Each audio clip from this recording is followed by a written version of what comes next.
Hi, everybody. It's Tim Constantine from the Washington Times, joined by David Bozell for America. David, Tim, how are you, my friend? Good. How are you? I'm doing all right. Thank you. Iran. Yeah. Let's do a little history lesson here with Iran. I was in 9th grade when the religious zealots in Iran took over, kicked the Shah out and took over. And they took a country that at that time had the best universities, the best hospitals, the best of everything. They were the shining diamond of the Middle East, and they threw themselves back into the Stone Age. Through oppression, through anger, through violence, they have carved themselves out a country that really is an embarrassment as you go around the world. But they haven't limited it to their own borders. And what they've done over the years has been a constant thorn in the side of the United States. 45 years later, 2024, they're taking that to a whole new level. They have proxy groups, they have the Houthis, they have Hezbollah, they have Hamas, all of whom they fund, all of whom they make sure have certain military training, military hardware. And now those groups are actually attacking not only Israel, not only Saudi Arabia, but United States interests, United States targets, United States ships. What's the correct answer for the United States? We had 3 servicemen and women get killed the other day, or about a week ago. The Biden response, they took a few days. They unleashed a barrage of rocket attacks and missile attacks. According to the Associated Press, 85 installations were targeted in 7 different locations. And according to a British human rights operation, again, within the Associated Press reporting, 29 rank and file members of these militias were killed. All that is to say that I'm kind of wondering, why hasn't the Biden administration made that claim yet? I've yet to hear the Biden administration confirm or deny that they killed 29 people in response to R3 being killed. I can remember a time where a United States president, if some bad guys attacked us and we needed to respond, at some point or another, a United States president would say, we came, we saw, we kicked their ass. You haven't seen Biden say anything about this response and confirm anything that the Associated Press is reporting. So I remember when Barack Obama gave us a lecture about, remember when he called it ISIL? Yes. And he gave us a lecture. I remember Britt Hume on Fox saying something, and it still translates to this day. How serious was Barack Obama about the ISIL threat? And Britt Hume said, you'll know if he's serious if he continues to talk about it throughout the summer. Barack Obama never said another word about ISIL for another 3 months. He wasn't serious. I don't think Joe Biden wants to let his base know that he's defending American interests. See the airports that are being shut down every other weekend by his base. A lot of young people protesting what's going on in Gaza and other places.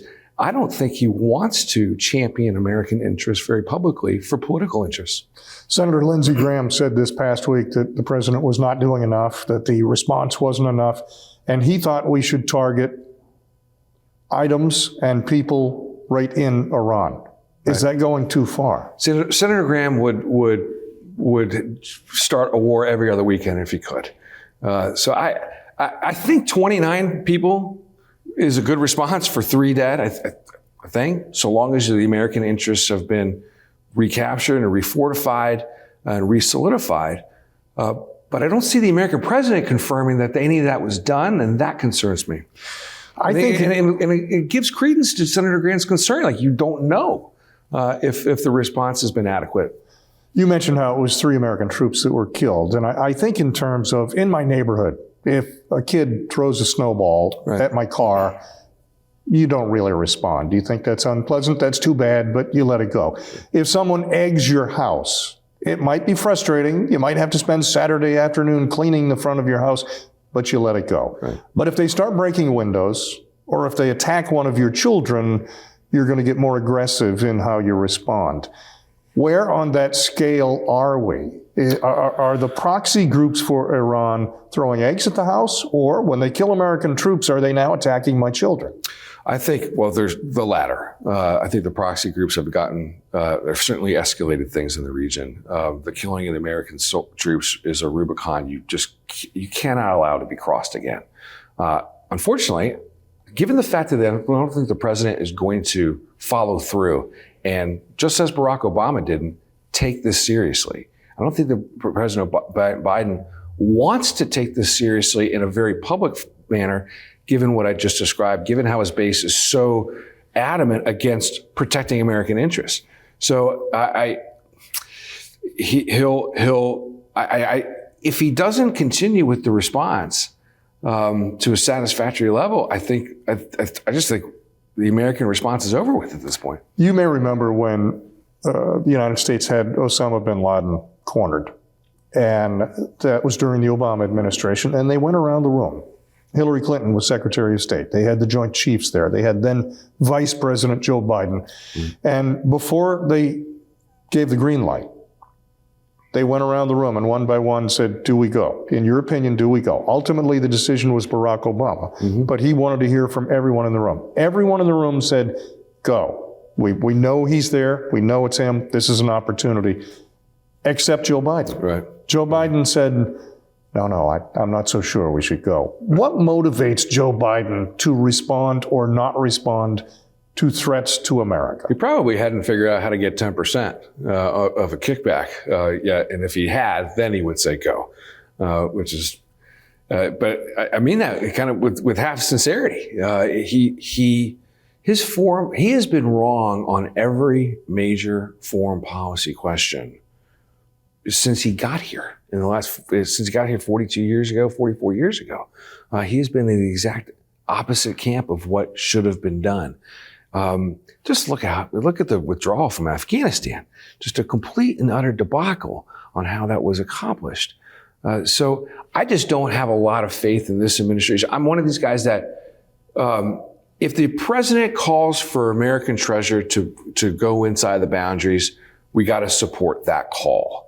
Once American life and treasure is called upon, we've got to support our military, our servicemen and women. But I don't have a lot of faith in this administration to do the right thing with regards to Iran, particularly when they continue to open up the financial spigots.